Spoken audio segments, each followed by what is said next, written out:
Yeah, so this guy Richard Hart, who's been a fan of ours for like 15 years, volunteered at a couple of my conferences like 10 or 15 years ago. Not heard from him for literally, I'm going to say nearly a decade. Yeah. Suddenly he comes along and says, right, I've decided now's the right time for me to help you. But he doesn't do what other people like, Vitalik Buterin have done. He Yeah. doesn't come and say, like, here's a check. He says, right, what I'm going to do is I'm going to incentivize other people to send you money. And he's got a lot of other people. Richard Hart seems to be. I mean, I don't understand the crypto world at all. Okay, though they Me. very much seem to understand me. We have a huge fan base in the crypto community. Yep. But yeah, I mean, so Richard, I had no idea what he'd been doing.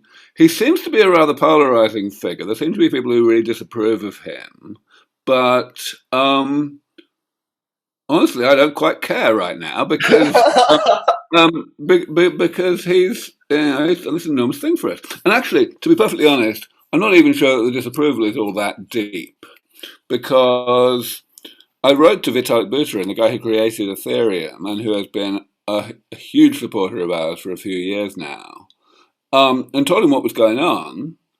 And he said, "Oh, that's very interesting. I mean, Richard has been, marketing his currency in a questionable way. I don't know any of the details, right?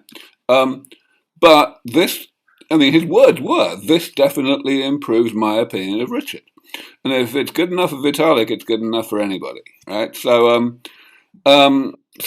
basically what's happening is Richard got his extraordinarily devoted and, as far as I can tell, very large following of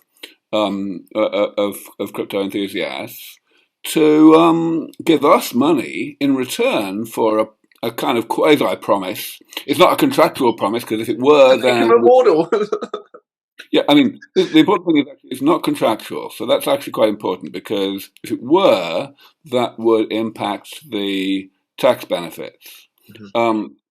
But Richard is implying, kind of semi-promising, that if somebody gives us money, then they get a certain amount of his new cryptocurrency called Pulse for free. And of course, nobody has the faintest idea what that currency is going to be worth 10 minutes from now, let alone 10 years from now. But that seems to be enough to get people to be giving us a ridiculous amount.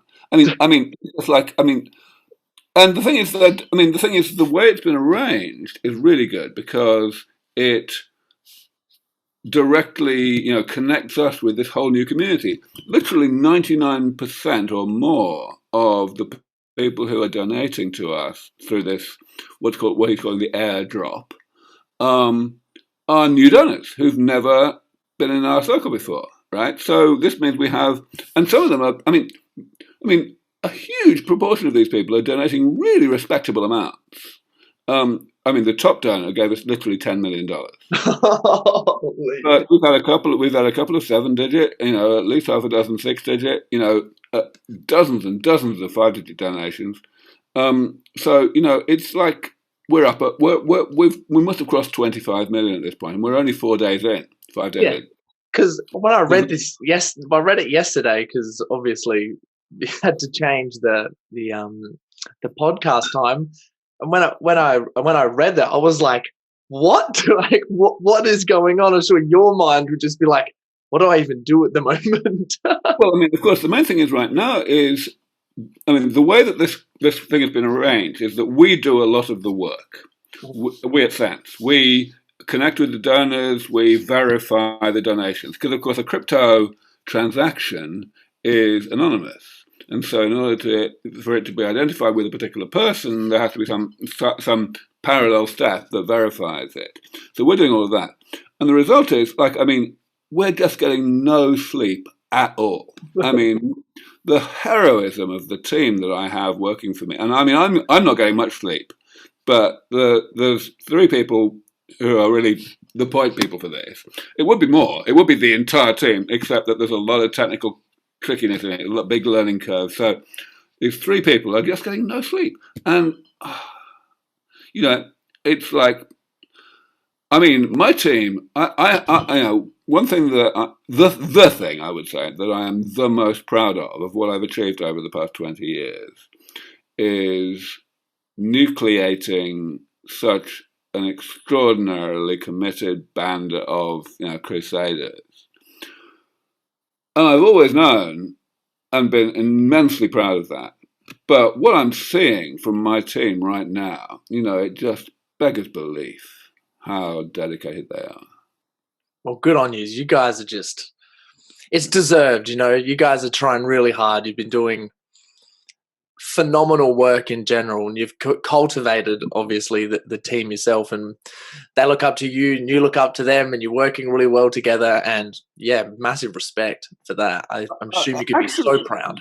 You put it exactly right, because, people come up to me in the street all the time and, thank me and congratulate me for my work. It's quite easy to, maintain a certain level of, self-esteem and and drive and everything when that's happening. But my team, my foot soldiers don't get that. And despite the fact that they don't get that, they still work every bit as hard as me. They're just as dedicated, so I really look up to them. Yeah, I get that. And that would motivate you to do better. And then you just go in this big motivation circle helping each other out. And now you don't even need sleep. I wish. One day.